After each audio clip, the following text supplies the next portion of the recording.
the Arts and Culture Commission made it clear that they wanted a production that families could come to, that children as well as adults could enjoy. We came up with Taming of the Shrew based on a few things. One, it was a comedy. Two, the characters in it were absolutely hilarious, and the characters really drew our attention when we began looking into other plays. And we really thought that it was a great opportunity to showcase local actors and show the community around here what they can take a character and do with it.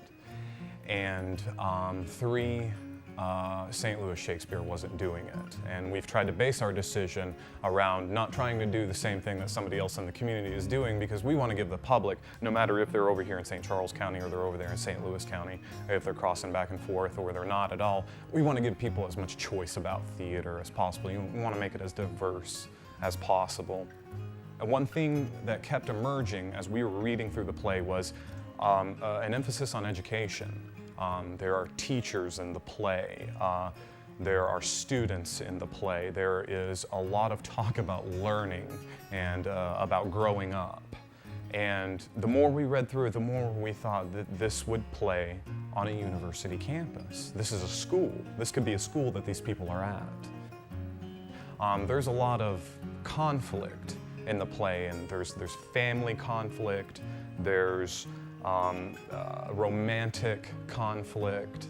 There's a few broad social conflicts. There's social commentary in Taming of the Shrew, a lot about the relationship between men and women. And a lot of people assume that the play is about women being subservient to men.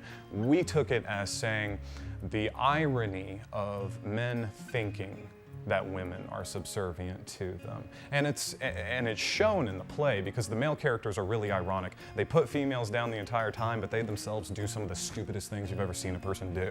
So, and it's clear as day that Shakespeare's saying that. I mean, it's the action of the play, and the irony that comes out of it is hilarious.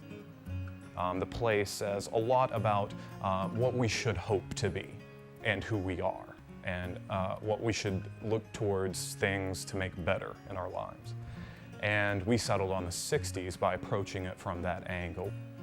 You saw these new ideas beginning to take shape. Civil rights movement is taking momentum. The women's liberation, the feminism movement, that's beginning to take momentum. The protest against the United States involvement in Vietnam, its roots are being planted during this time. And we looked at everything that was going on in the mid-60s and the idealistic quality of it, how people were dreaming big and were giving it their best to make a new life and make a better life. And when that happens, you have people who want to make a better life, you have people who don't necessarily or disagree, and all this conflict arises. And everybody's trying to pretty much work for a good thing, but their interests are just colliding. And that's what's happening in this play, and what ensues is hilarity. Out of that conflict, the characters discover things about each other and about themselves that they didn't know, and they don't necessarily want to accept, but in the end they do. And we felt that the 60s was a perfect environment for that type of action to play itself out in a story. Prithee, Kate, content thee, be not angry. I will be angry. What hast thou to do?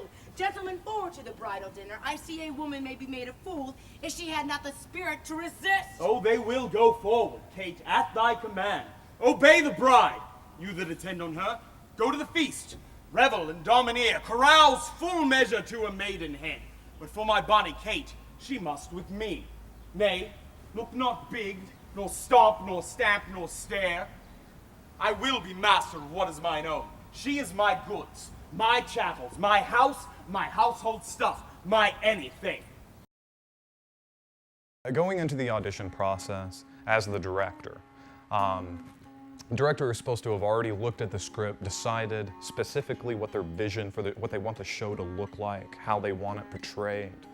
And in specific, they start looking for the qualities that they want in a character. So you go into an audition as a director, and you want to find this, this, this, and this. And you say, I'm going to look for this in the people that come in.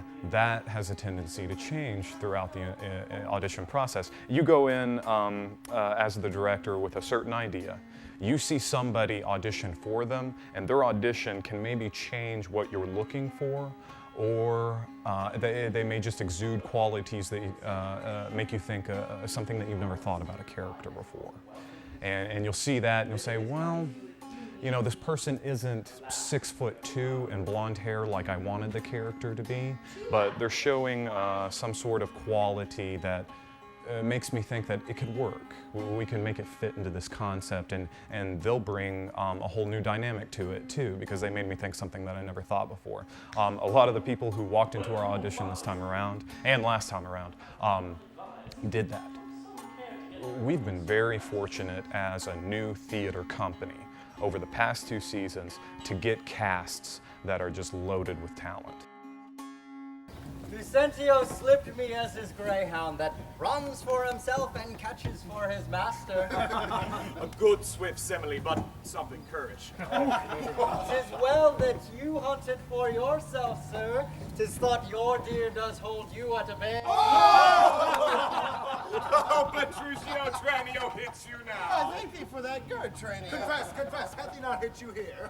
He had galled me a little, I confess, but it's 10 to 1 it bounced off me and maimed you two outliers.